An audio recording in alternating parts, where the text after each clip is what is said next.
जो हम न्यूज़ पढ़ेंगे आज थोड़ा मतलब क्रोनिक कैपिटलिज्म के बारे में। क्रोनिक कैपिटलिज्म क्या होता है? एक नित्य ऋतु आइलैंड के बारे में पढ़ेंगे, फिर कायनासुर फॉरेस्ट जो डिसीज है उसके बारे में पढ़ेंगे, क्योंकि साइंस टेक पोर्शन था उसके बारे में पढ़ेंगे। और फिर क्या पढ़ेंगे? हम पढ़ेंगे 15 फाइनेंशियल कमीशन की रिकमेंडेशंस है, वो कैसे पूरी बॉडी बनती है, आर्टिकल 280 कैसे कॉन्स्टिट्यूट होती है, कौन उसे अपॉइंट करता है, उसकी फिर रिकमेंडेशन क्या है। फिर वर्टिकल डिवोल्यूशन और हॉरिजॉन्टल डिवोल्यूशन भी हम उसमें पढ़ेंगे क्या होते हैं और कैसे कैसे पैसे को डिवाइड करना है, ये सारा चीज़ें। फिर परफॉर्म बेस्ड जो इंसेंटिव्स हैं उनको पढ़ेंगे। फिर ये ग्रैंड मतलब जो लोकल गवर्नमेंट को दी जाएंगी, मतलब कि टी ए, सॉरी मैं डी ऐसा बनाता हूँ, टी ए क्या दी जाएंगी वो। फिर एक किस पर टेक्नोलॉजी है उसके बारे में आर्टिकल आया है, साइंस टेक पोर्शन था। और लास्ट पे हबल टेलीस्कोप। तो ये चार पांच चीज़ हम कवर करेंगे।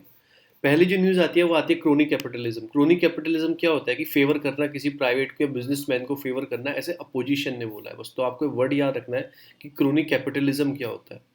क्रोनिक कैपिटलिज्म क्या होता है, एक मिनट, आपको वर्ड याद रखना है। ये रहा, सॉरी ऊपर ही है। ये क्रोनिक कैपिटलिज्म क्या होता है? म्यूचुअल एडवांटेज देनी है, relationship between businessman leader and government officer. मतलब इन सबको म्यूचुअल एडवांटेज देनी है कि बिजनेसमैन को भी फायदा हो और गवर्नमेंट ऑफिसर को भी फायदा हो। इसको बोलते हैं क्रोनिक कैपिटलिज्म, जो फर्स्ट पेज में न्यूज़ है। दूसरी न्यूज़ आती है लॉकडाउन खत्म हो चुका है, मतलब ये जो आपका 4G इंटरनेट था जम्मू कश्मीर में, अब वो पुल आउट हो चुका है। अब ऐसा इसमें लिखा हुआ है, हम उसके बारे में पूरी एक बार पढ़ लेंगे कि क्या होता है उस लॉकडाउन में, मतलब कि इंटरनेट शटडाउन क्या होता है, उसके हार्मफुल्स क्या होते हैं। शायद मैंने स्क्रीनशॉट नहीं लिया है वो वाला।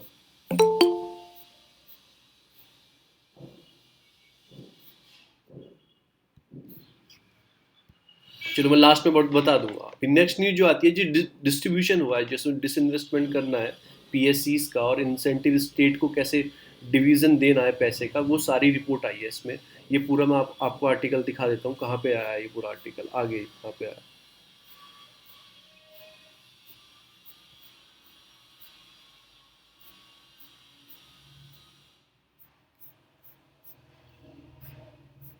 ये आर्टिकल है, ये आया पूरा कि defence fund tap to gross revenue receipt to non tax revenue. मतलब हम इसमें पूरा पढ़ लेंगे क्या इनकी रिकमेंडेशंस है और कैसे बॉडी फॉर्म होती है फाइनेंशियल कमीशन, यही पढ़ना है इसमें। First of all financial commission, अभी जो फाइनेंशियल कमीशन वर्क कर रही है 15 फाइनेंशियल कमीशन वर्क कर रही है, और ये कॉन्स्टिट्यूशन बॉडी है जो डिटरमाइन करती है distribution of tax between centre and the state.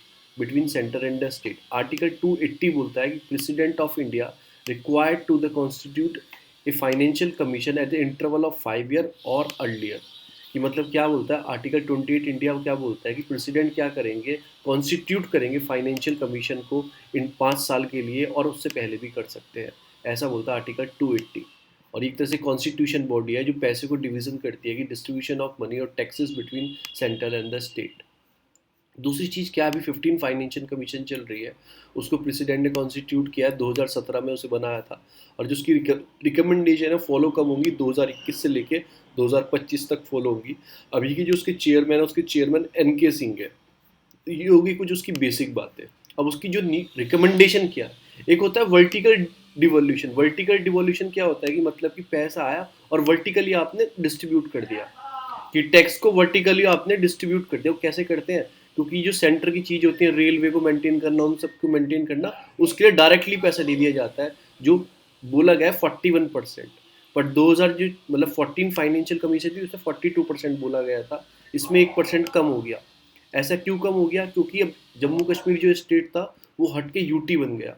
तो यूटी का पैसा 100% सेंट्रल ही खर्च करता है, तो फिर पैसे देने की बात ही नहीं जाती स्टेट को। तो उन्होंने 1% कम करके इधर एडजस्ट कर दिया जम्मू कश्मीर और लद्दाख और यूटीज के लिए। तो इसलिए 41% बोला है आपका NK सिंह पैनल ने। फिर आती है हॉरिजॉन्टल डिवोल्यूशन। हॉरिजॉन्टल की डिवोल्यूशन क्या होता है कि इसमें कोई क्राइटेरिया रहते हैं, प्लीज़ यार माइक को म्यूट कर लो।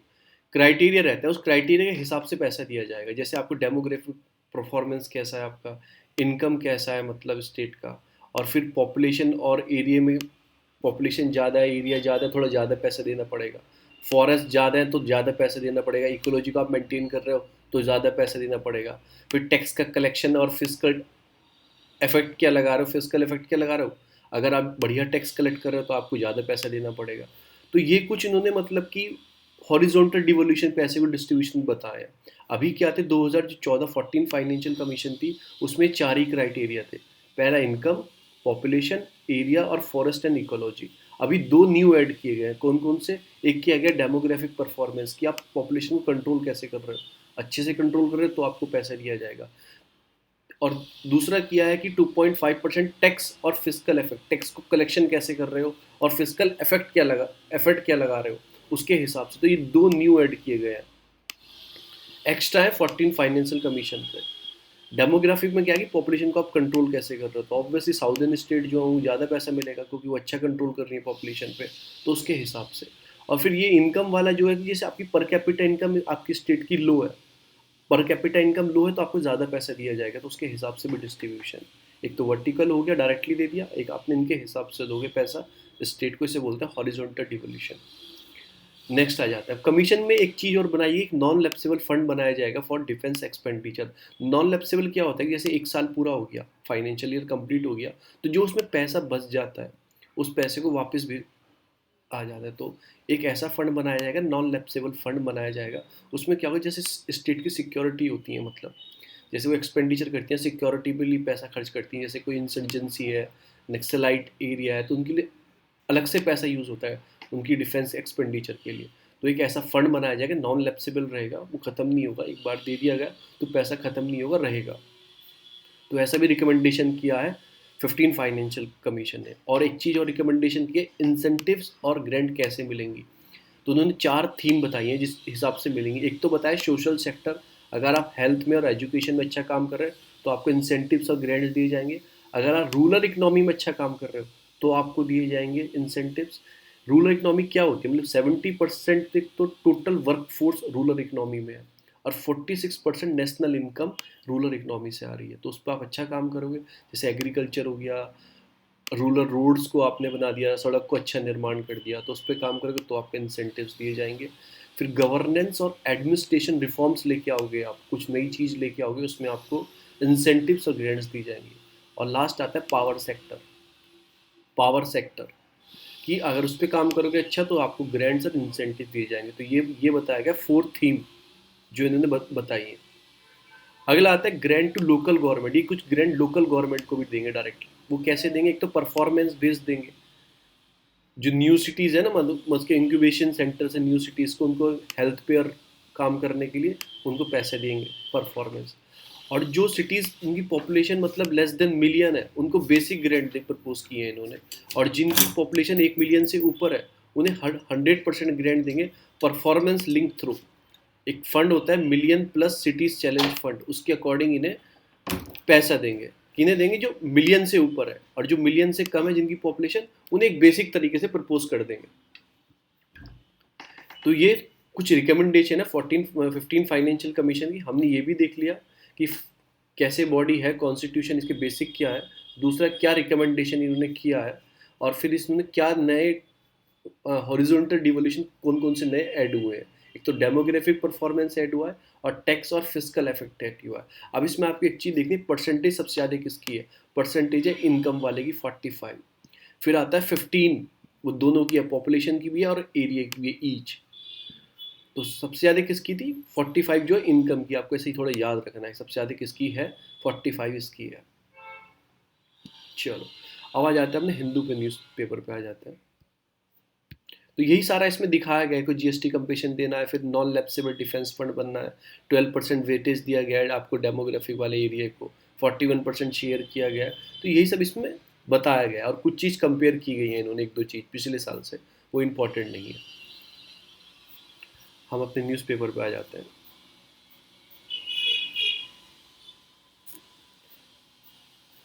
नेक्स्ट न्यूज़ आती है कि मतलब कि क्या हुआ कि दूसरी न्यूज़ आती है कि 100%, मतलब अभी जो ये लिखने के लिए लिख लेना, सुप्रीम कोर्ट ने अलाउ कर दिया 100% फी कलेक्शन बाय राजस्थान स्कूल। कि आप राजस्थान स्कूल जो है, मतलब जो पेंडेमिक टाइप पे हाफ फी की बात चल रही थी, आधी फी देंगे कॉलेज स्कूल्स, हाफ फी देंगे, पर ऐसा कुछ नहीं है। अब क्या बोल दिया सुप्रीम कोर्ट ने कि आप पूरी फी ले सकते हो क्योंकि आपने फीस अपनी सैलरी प्रोवाइड की है टीचरों को। ऐसा सुप्रीम कोर्ट ने बोला है, लिखने के लिए आएगा, वैसे कोई इंपॉर्टेंट नहीं है, कहीं आ जाए तो।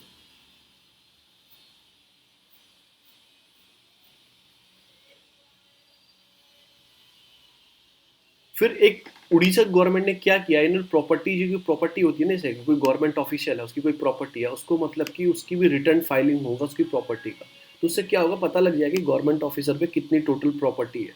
तो एक तरह से ट्रांसपेरेंसी बढ़ जाएगी। अब ट्रांसपेरेंसी बढ़ जाएगी मतलब पता रहेगा कितनी प्रॉपर्टी है, आने वाले 1-2 साल में उसकी प्रॉपर्टी इंक्रीज करती है तो टैक्स फंड भी उसे देना बताना होगा पैसे कहाँ से लेके आया, तो उससे एक ट्रांसपेरेंसी इंक्रीज हो जाएगी सोसाइटी के अंदर। अगर ऐसे लॉस आते रहे जैसे ये स्टेट लेके आ रही हैं, अगर ऐसे लॉ आते रहे तो इससे क्या होगा, एक ट्रांसपेरेंसी इंक्रीज हो जाएगी। आप लिखने के लिए बोल सकते हैं कि उड़ीसा एक एग्जाम्पल ले सकते हैं कि रिटर्निंग मतलब रिटर्न फाइल करोगे must for all government officer जो होंगे, वो एक रिटर्न, पहले रिटर्न इनकम का फाइल होता था, अब ये प्रॉपर्टी का भी फाइल कराएंगे, तो उससे एक ट्रांसपेरेंसी इंक्रीज हो जाएगी। आप पता कर सकते हो कि करप्शन कर रहा है कोई ऑफिसर या नहीं कर रहा।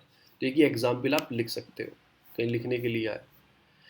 फिर दूसरी न्यूज़ आती है, मतलब कि आपकी न्यूज़ आती है कि वही फ्रंट पेपर की न्यूज़ ने आगे कैरी की है कि हेल्थ और डिफेंस में एक आपको इन्फॉर्मेशन देना चाहता हूँ। इसमें क्या लिखा है, पीएम किसान योजना is falling to revise estimate for 2020-21. The financial minister said the necessity due to the West Bengal government।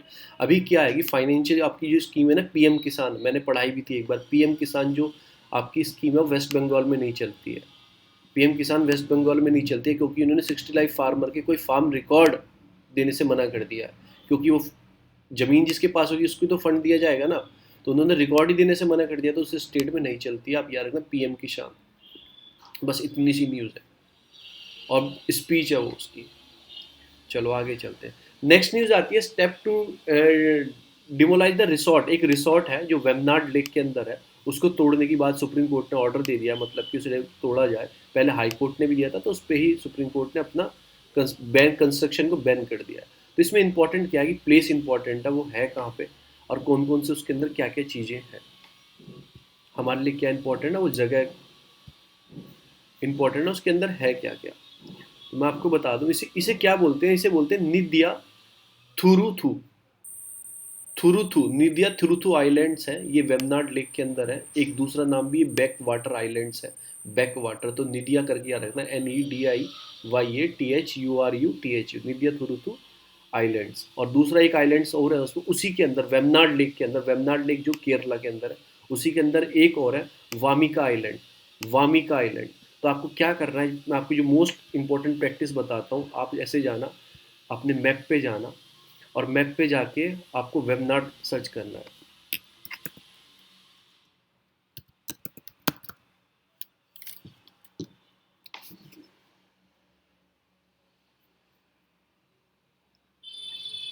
आपको वेबनाड सर्च करना है और ये बैक वाटर लेक है। बैक वाटर मतलब क्या होता है, इसका कोई नीचे से कोई छोटा सा मुहाना, ये एस्चुरा समुद्र से मिला होता है, समुद्र इस फॉर्म में बह रहा होता है, तो ये डिफरेंट फॉर्म में, अलग फॉर्म में चलती है। बैक वाटर मतलब कि अलग दिशा में चलती है स्ट्रीम से, तो इसे बैक वाटर बोलते हैं। तो वेबनाड कहाँ है ये आपकी केरला के अंदर है, कोची से कनेक्टिंग होती है। तो आपको क्या करना है, इस पे जाके आपको स्टार मार्क कर देना है, इसे स्टार मार्क मैंने पहले किया हुआ है, आपको स्टार मार्क कर देना है इसे।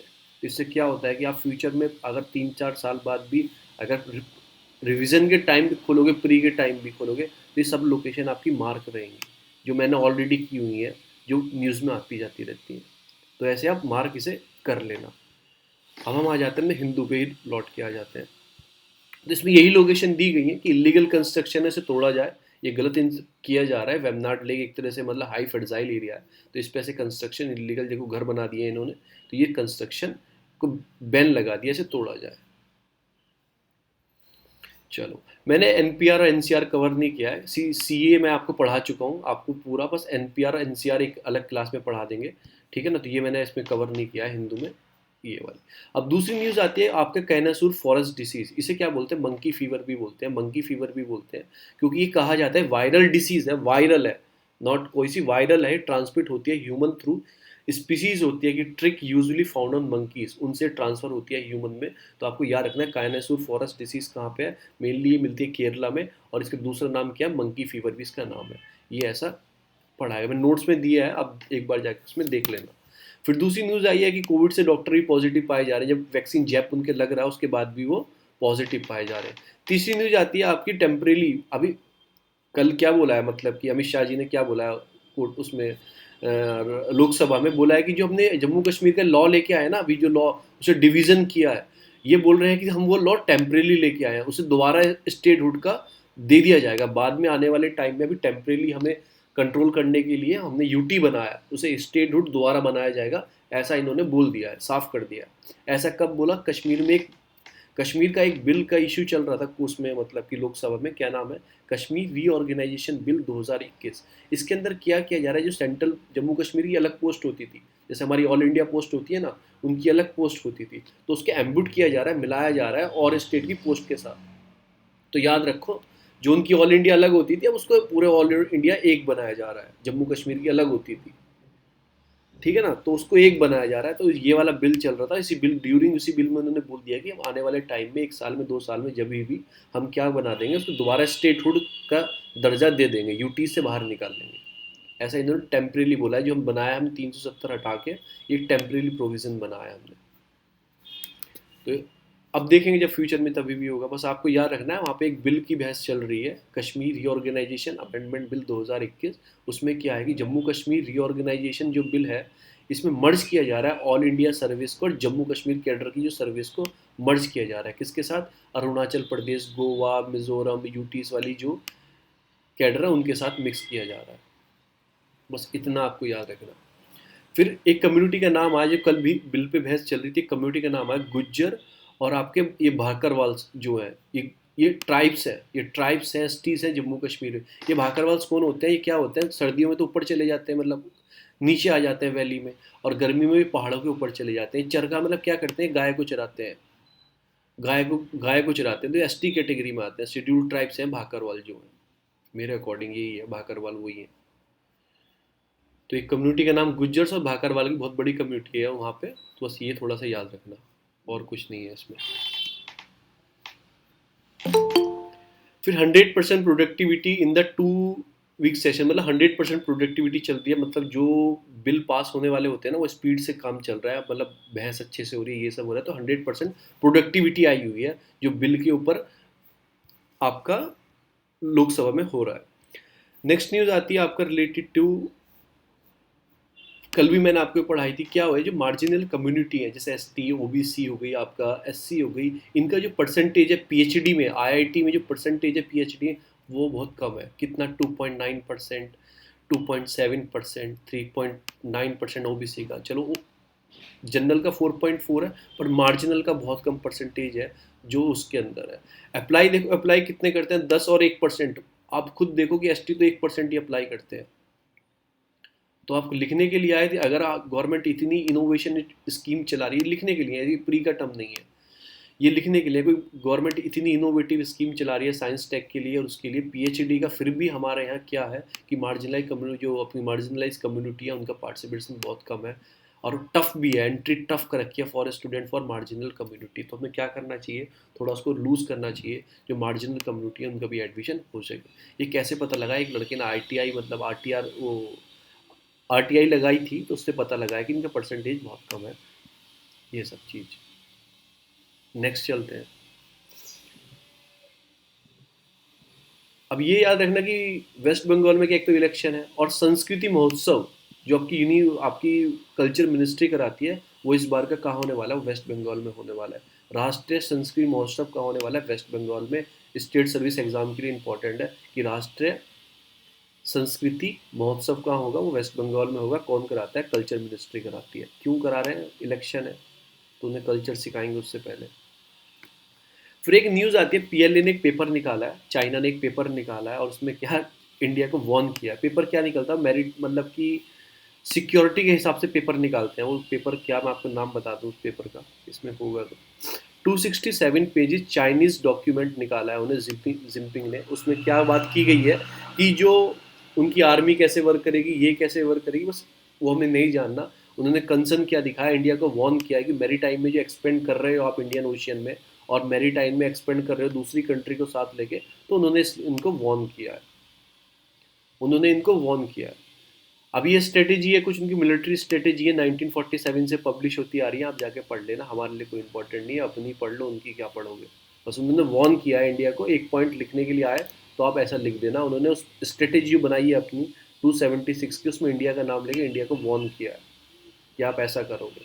फिर उन्होंने एक चीज़ बताई, क्वाड के साथ जो हम मिलके एक्सपेंशन का और सप्रेशन का काम कर रहे हैं, खुद एक्सपेंशन का सप्रेट कर रहे हैं चाइना को। तो क्वाड क्या है? इंडिया, यूएस, जापान, ऑस्ट्रेलिया का एक संगठन है क्वाड। वो क्या काम करता है? वो क्या काम करता है, जो चाइना को इस फील्ड में, जब इंडो पैसिफिक में जो एरिया में चाइना का जो एग्रीगेशन है, जैसे जापान को दबाना, ताइवान को दबाना, इंडिया की इंडियन ओशन में दिखाना, तो इन सब ने मिलकर क्वाड नेशन बनाया। क्वाड में 4 कंट्रियाँ हैं, इंडिया, यूएस, जापान और ऑस्ट्रेलिया। बस इतना ही याद रखना। अब मैंने आपको स्टोरी बता दी क्यों बनाया गया। चाइना की जो एक्सपेंशन पॉलिसी है, आपको बढ़ावा देने की, मतलब बढ़ने की, टेरिटरी कब्जाने की, उसको रोकने के लिए। तो ये है क्वाड। अब इटली के नए जो पीएम आ चुके हैं, वो आ चुके हैं, दरगही नाम है उनका। मैंने कल भी बताया था, मौसूद दरगही नाम है उनका। माइरो माइरो ये नाम है, क्योंकि वहाँ पे क्राइसिस चल रहा है। एक तो इटली फेल हो चुका है कि इटली ने वर्ल्ड, मतलब इमरजेंसी घोषित कर दी थी। एक तो पेंडेमिक टाइम से उसे हार्मफुल इफेक्ट आए थे उसके अंदर, और फिर गवर्नमेंट भी स्टेबल नहीं रह पाई थी। तो अब न्यू उनके पीएम आया, उनका नाम है मारियो। अब देखो, पेंडेमिक तो पेंडेमिक चल रहा है और आपकी गवर्नमेंट स्टेबल नहीं है, तो ड्यूअल क्राइसिस आ जाएंगे ना, ड्यूअल क्राइसिस आ जाएंगे। आप गवर्नमेंट संभालोगे, पेंडेमिक संभालोगे। तो इस वजह से वहाँ पे क्या, गवर्नमेंट अनस्टेबल हो गई। तो इसलिए कहा जाता है कि कोई पेंडेमिक टाइम पे या फिर कोई वॉर चल रही है, उस टाइम पे गवर्नमेंट को स्टेबल रहना बहुत ज़रूरी है। एक ये अच्छी बात भी है कि इंडियन गवर्नमेंट क्या पेंडेमिक टाइम पे क्या थी, एक स्ट्रांग गवर्नमेंट थी, कि वो स्ट्रांगली फाइट किया उसने पेंडेमिक सिचुएशन को। अगर कोलिशन गवर्नमेंट होती, मे भी गिर सकती थी। ठीक है, तो उससे क्या होता है, डुअल क्राइसिस आ जाते हैं। गवर्नमेंट अपने पे ध्यान बनाने में लगा थी, इधर पब्लिक, नॉर्मल पब्लिक को एक हार्म, सोसाइटी में क्या आ जाता, पेंड मतलब कि पैनिक आ जाता कि गवर्नमेंट अपने ऊपर काम कर रही है और उन्होंने पब्लिक को छोड़ दिया है ऐसे का। तो पेंडेमिक टाइम पे एक स्टेबल गवर्नमेंट होना बहुत ज़रूरी है। तो यही इसमें बताया गया है, थोड़े से आर्टिकल में नहीं, पर ये अलग से मैंने बता दिया आपको। नई न्यूज़ मैंने पढ़ा ही चुका हूँ आपको, पूरी फाइनेंशियल कमीशन के डिवीजन से भी कैसे कैसे डिवाइड करना है पैसे को। आगे चलते हैं। मुंबई में 95 लीटर हो चुके हैं पेट्रोल के रेट, 2,000 रुपये लीटर कर दो मेरे हिसाब से। अब इसमें दूसरी न्यूज़ आती है आपकी, डार्क जिनोम न्यू जीन्स। मतलब कुछ नहीं है, जिनोम की सिक्वेंसिंग करनी है, उनका एक बैंक बनाना है, इकट्ठा करना है उन बैंक को, क्यों डिसीज़ को रोका जा सके, डिसीज़ की स्टडी करी जा सके जिनोम से। अब इसमें क्या दिया गया है, human genome project help in map our genome, strengthening the study of human diseases, or aid in new drug discoveries. बस कुछ नहीं है, यही याद करना है आपको कि उसमें स्टडी करनी है जीन्स की, कि आने वाले टाइम में क्या हो चुकी, जो नई नई वायरसेस आ रही हैं, डिस्कवरीज हो रही हैं, कैंसर्स हो रहे हैं, 22 टाइप की कैंसर्स बताया, उनको रोका जा सके, उनके चेन को ब्रेक किया जा सके। इसमें यही बताया बस। ये उसके लिए एक टेक्नोलॉजी होती है, उस टेक्नोलॉजी का मैं नाम आपको बता रहा हूँ। एक टेक्नोलॉजी होती है, उससे बोलते हैं, मतलब कि जीनोम की, उसे बोलते हैं, आपको कहाँ गई है, क्रिस्पर टेक्नोलॉजी बोलते हैं उसे। इसमें मैंने कुछ छोड़ दी, क्रिस्पर टेक्नोलॉजी बोलते हैं। उस टेक्नोलॉजी में क्या होता है, इसमें जीनोम को ब्रेक किया जाता है, जीनोम्स को उसमें ब्रेक किया जाता है। जस्ट वेट अ मिनट, दिखा देता हूँ।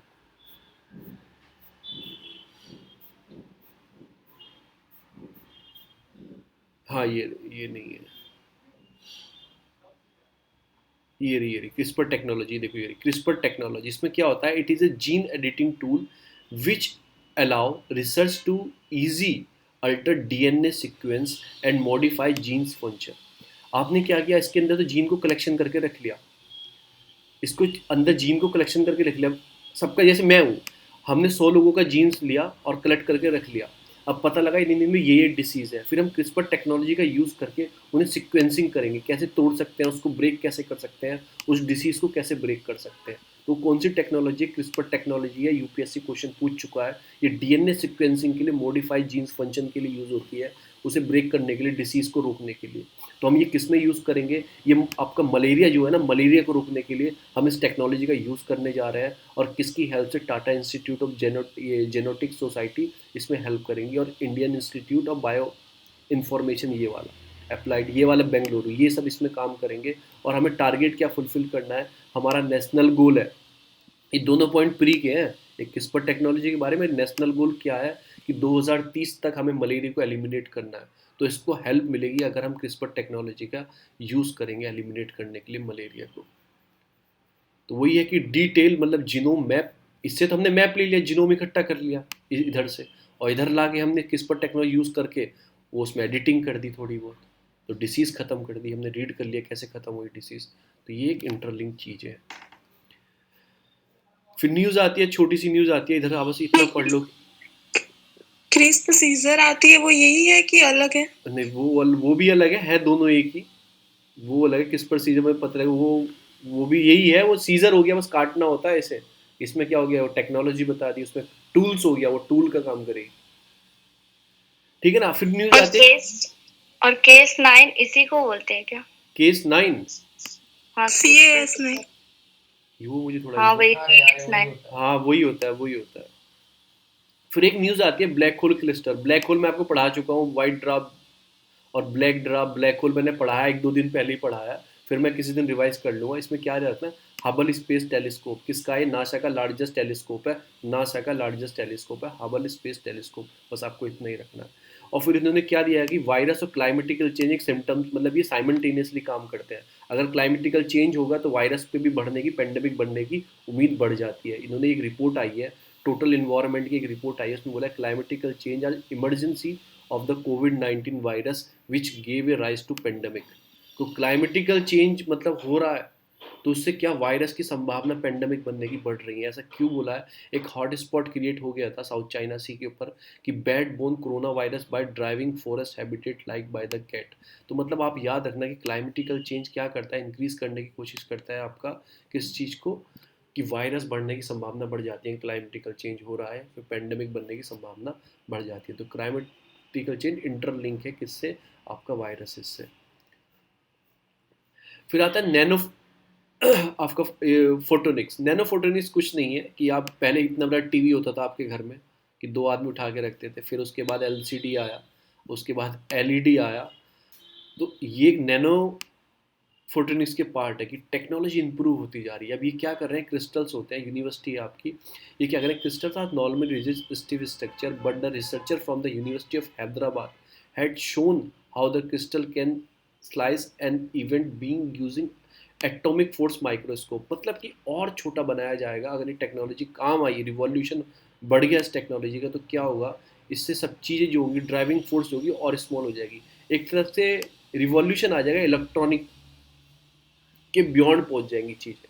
तो इन्होंने यही बोला है कि टेक्नोलॉजी क्या होती है, नैनो फोटोनिक्स, आपको बस याद रखना है। ये एक तरह से वो क्या है कि रिवॉल्यूशन छोटा करने का, नैनो बनाने का है चीज़ों को, और छोटा और छोटा। पहले इतनी बड़ी चिप आती थी आपकी, फिर इतनी बड़ी आने लगी, फिर इतनी सी आने लगी, तो वही है कि छोटा करते जा रहे हैं कि all optical technology such as पीएबल wearable device operate by lighting entirely. तो उसमें एक तरह से रिवॉल्यूशन आ जाएगा, इसमें यही दिया गया है बस इस न्यूज़ में कि नैनो, आपको क्या रखना है, नैनो फोटोनिक्स क्या होता है, इसको याद रखना है बस। फिर सेम इशू वो दोबारा आ गया, चमोली डिजास्टर कैसे हुआ, क्या क्या इसमें चीज़ आई कि एनटीपीसी तपोवन फट गया। मैंने आपको पढ़ाया भी था। ऋषि गंगा जो है धौली गंगा की ट्रिब्यूटरी है, धौली गंगा जहाँ पे जाके मिलती है उसे विष्णु प्रयाग बोलते हैं। अलकनंदा से जहाँ पे मिलती है विष्णु प्रयाग बोलते हैं उसे, मैंने पूरा पढ़ाया था। उसके नीचे नंदीकंडा मिलती है उसे नंद प्रयाग बोलते हैं। उसके नीचे पिंडार मिलती है उसे क्या बोलते हैं, पिंडार मिलती है उसे बोलते हैं आपका करण प्रयाग। उसके हाँ, फिर यहाँ से मंदाकिनी मिलती है, इसे रुद्र प्रयाग बोलते हैं। लास्ट में भागीरथी मिलती है, इसे देव प्रयाग बोलते हैं। फिर गंगा बन जाती है, ऋषिकेश में आ जाती है, ऋषिकेश से हरिद्वार, हरिद्वार से प्लेन में आ जाती है तराई रीजन में। तो ये सारा उसमें मैंने पढ़ा है। इसमें सब चीज़ यही है कि चमोली इंसिडेंट क्यों हुआ, कंसर्न क्या आते हैं, इसमें स्टोरी बताई गई है कि है इंपॉर्टेंट हमको क्या जानना है कि जहाँ पे अलकनंदा, ये धौली गंगा, इसमें लिखा है देखो, ये एक फर्जाइल एरिया बन चुका है, फर्जाइल एरिया बन चुका है। मैंने आपको कल भी पढ़ाया था कि वो चीज़ें जो है, इतनी सॉइल इरोजन वहाँ पे बढ़ गया है कि अब उस चीज़ के लिए रहा नहीं है। 2013 में ये बैन भी लगाया गया था आपकी नैनीताल हाई कोर्ट ने कि वहाँ पे ये बम ब्लास्टिंग मत करो, ब्रेक करने के लिए रॉक्स को, एक फर्जाइल रीजन है पूरा और ये बिखर सकता है कभी भी। फिर जो आईपीपीसी की रिपोर्ट आई थी, intern government panel climatical change की रिपोर्ट आई थी, स्पेशल रिपोर्ट आई थी ओशनिक और क्राइनोस्फेयर इन द क्लाइमेटिकल चेंज, उसमें हिमालय रीजन की बात की गई थी। उसे बताया गया था कि एवलांस और landslide were the forecasting increase हो सकते हैं आपका। तो पहले ही उस रिपोर्ट में ही बता दिया गया था, फिर भी आपने काम जारी रखा। और उन्होंने बताया कि जो इंटरनेशनल आपकी रिन्यूएबल एनर्जी एजेंसी है ना, वो एस्टीमेट लगाती है 2019 में कि आप इलेक्ट्रिसिटी प्रोड्यूस कर रहे हो इन कम्पेयर टू अगर वहाँ पे आप सोलर का यूज़ करोगे, इतना प्रोजेक्ट में पैसा लगा दिया आपने। ठीक है ना, देखो चीपर बताया ना, रिन्यूएबल एनर्जी चीपर है एज कम्पेयर टू जो हम कोल की टेक्नोलॉजी या फिर हम वहाँ पे हाइड्रो प्लांट बना रहे हैं, आपने 100 रुपये लगा दिए, एग्जाम में लेने 100 रुपये लगा दिए, आपने उससे 1 यूनिट जनरेट कर रहे हो इतने रुपए में, ठीक है ना। तो अगर आप उतने ही पैसे सोलर में लगा देते, सोलर एनर्जी, रिन्यूएबल एनर्जी के लगा देते, तो आप उससे ज़्यादा एनर्जी जनरेट कर सकते थे कम पैसे में। तो मैंने कल बताया था एक अल्टरनेटिव है कि इन कंपेयर टू हम वहाँ पे ये हाइड्रो प्रोजेक्ट ना बना के, एक तो ब्लास्टिंग करनी पड़ती है, तोड़ना पड़ता है पत्थर को, उसके बाद कंस्ट्रक्शन करना पड़ता है। तो हम सोलर, हम आपका वहाँ का बायोडाइवर्सिटी को भी लॉस करते हैं डैम बना के। अगर हम इन कंपेयर टू सोलर बनाएंगे तो उसके ज़्यादा इफेक्ट पड़ता है इन कंपेयर टू हाइड्रोजन जो आपका हाइड्रो पावर प्लांट बना रहे हैं। तो इसमें यही बताया कि चीपर चीज़ है एक तरह से रिन्यूएबल एनर्जी।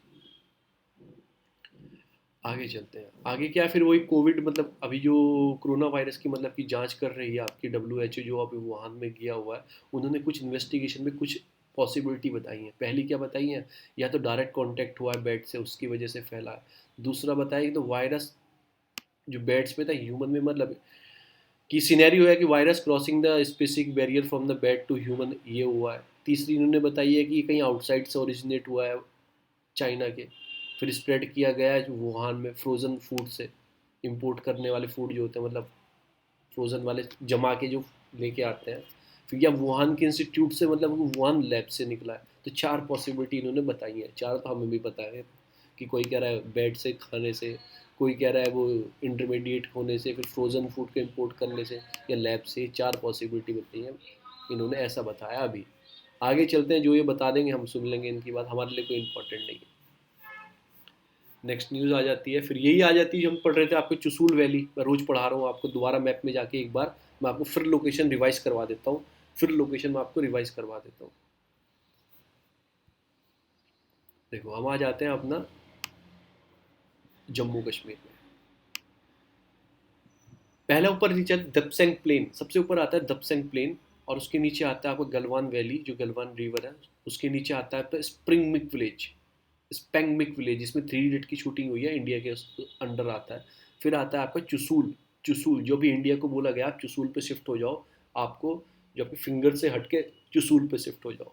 उससे नीचे आता है आपका रोंगो, यहाँ पे मोनास्ट्रीज है रोंगो में, तो ये आता है सबसे नीचे। फिर नीचे आता है आपका, आता है डैम चौक। तो आपकी लोकेशन याद रखनी, LAC से टच है सारी, जो आपको डिस्प्यूट विलेज रहते हैं आपका। देपसांग प्लेन, उसके नीचे आता है आपका गलवान वाला, उसके नीचे आता है स्पेंगमिक, फिर आता है आपका चुसूल, फिर आता है आपका रोंगो, फिर आता है आपका डैम चौक। तो ये लोकेशन है जो आपकी LAC से टच है, ये लोकेशन है जो आपकी LAC से टच है। अब इसी आर्टिकल में वही सारी बात घुमा फिरा के की गई है कि आपको नौ, ये डिफेंस मिनिस्टर के राजनाथ सिंह जी है, उनका स्पीच का उसमें दिया गया कि 9 मंथ का जो स्टैंड ऑफ तक ख़त्म होने पर आ गया है, कि लेक है, ग्लेशियर, फिर उसमें लेक की बात की गई, जो तेंगो तैसो लेक है।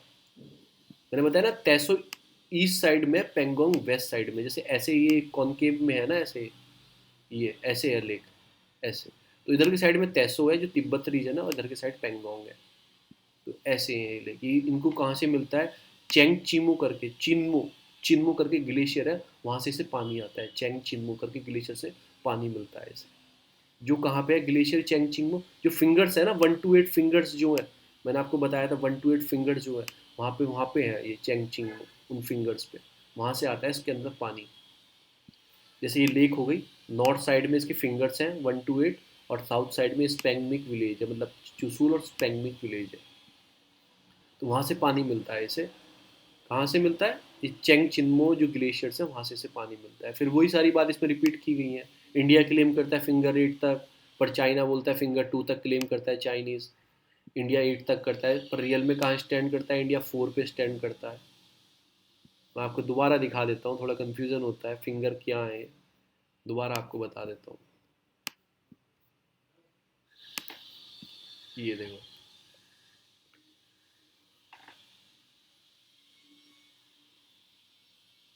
ये फिंगर्स है, ये पेंगोंग लेके फिंगर्स है ऊपर, finger 1, finger 2, finger 3, finger 4, finger 5, 6, ऐसे। ये कुछ नहीं है, एक स्ट्रेटेजिकल लोकेशन है। एक तो इतना उबड़ खाबड़ एकदम से रीजन है, तो वहाँ पे फेंसिंग नहीं की जा सकती, तो वहाँ पे इन्होंने पहाड़ियों को फिंगर्स पे गिन लिया। ये फिंगर 1, फिंगर 2, इंडिया बोलता है यहाँ तक क्लेम करता है 8 तक, पर चाइना बोलता है हमारी 2 तक है। और दोनों स्टैंड कहाँ कर रहे हैं, 4 पे कर रहे हैं। मतलब यहाँ पे इंडिया तक यहाँ पे स्टैंड कर रहा है।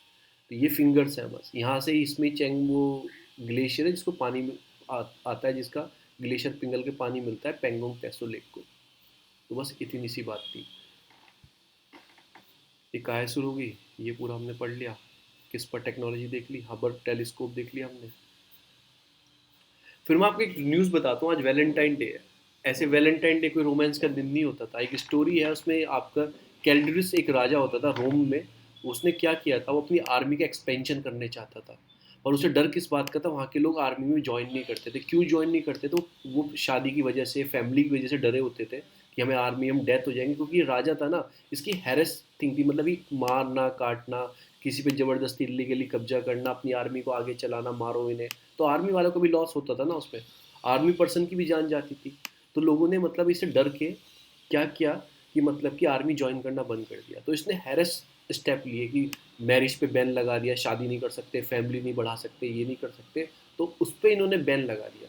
तो हमारे मतलब ये प्रेस थे, मतलब कि पादरी साहब थे अपने वैलेंटाइन, इन्होंने क्या किया कि इन्होंने बढ़ावा दिया शादी के लिए। और ये चुपके मतलब गुप्त तरीके से प्राइवेसी में रख के शादी कराने लगे लोगों की। इसने बैन लगा दिया, ये शादी कराने लगे, लव मैरिज को बढ़ावा देने लगे कि शादी करो, ये गलत कर रहे हैं जो कर रहे हैं। पता लगा, राजा को पता लगा इनके बारे में, वैलेंटाइन डे के बारे में। इनको 14 फरवरी को उस राजा ने मरवा दिया, उस राजा ने इनको मरवा दिया। तो उन्हीं के नाम पे, होली प्रिस्ट है रोम में, इन्हीं के नाम पे वैलेंटाइन सेलिब्रेट किया जाता है। और बाइबल में एक लाइन लिखी गई है इन्हीं के ऊपर कि let us love one another for a love come from God, भगवान से आता है। Everyone who love has been born of God and known of God. जो प्यार करते हैं वो गॉड के लिए जन्म लेते हैं और उन्हें भगवान कहा जाता है। कि how ever does not a love does not, मतलब जिसके पास प्यार नहीं है ना, तो वो उसके पास भगवान भी नहीं है। ठीक है, तो इसमें ये कहे बिकॉज गॉड इज लव। तो इसके ऊपर, इनके ऊपर स्टोरी थी, आपको पता लगे क्यों हम सेलिब्रेट करते हैं। वो राजा के ऊपर कहानी थी, उसने हैरेस स्टेप लिए, इन्होंने बढ़ावा दिया उस चीज़ के लिए, तो इनको मरवा दिया। उनके डेथ पे ही हमने वैलेंटाइन डे मनाते हैं। तो एक तरह से ये क्या है, तो यहाँ से ओरिजिनेट हुआ है, to spread love of message. वो आप लोगों ने गलत मीनिंग निकाल दिया इसका। आज के दिन पुलवामा हमला भी हुआ था। हाँ, पुलवामा हमला क्यों नहीं, और रोज हमले होते हैं, आप पुलवामा को क्यों याद रखते हो? सारे हमलों को याद रखते हो, नक्सलाइट को याद रखो, सबको याद रखो। फिर चाइनीज एग्रेशन में इतने मारे गए, उसको क्यों ये याद रखते हो? सारे हमले हमले हैं हमारे लिए, एक आदमी मरना है वो भी हमला है। तो क्या है, आपको क्या देना चाहिए? जो आपकी आपकी डिफेंस मिनिस्ट्री की जो पेंशन ख़त्म कर दी है, पैरामिलिट्री फोर्स को कोई सुविधा नहीं मिलती है, तो उस चीज़ पे वर्क करो ना। उनकी फैमिली से जाके पूछो, जो 30-40 शहीद हुए, तो उनकी फैमिली कहाँ स्टैंड कर रही है? वो जब तो बहुत एग्रेशन ने बोल दिया था ये देंगे वो देंगे, पूछो क्या दिया उन्हें। तो यही सारी चीज़ें हैं। आज हमला होता है, शहीद करते हैं, रोज आदमी मरते हैं। ऐसी बात नहीं है कि आज ही मर रहे हैं, डेली मरते हैं। आप जाके देखो किसी की आती है, डेली मैं न्यूज़ में पढ़ता हूँ। तो उस सब चीज़ के लिए करना चाहिए। ऐसे बात नहीं है कि हम सब सपोर्ट करेंगे तो होगा, क्यों नहीं होगा। तो यही सारी आज की न्यूज़ थी। सब, आर्टिकल पूरा हो चुका है, हिंदू भी पूरा खत्म हो चुका है, और कोई न्यूज़ नहीं, मैं स्टॉप कर देता हूँ।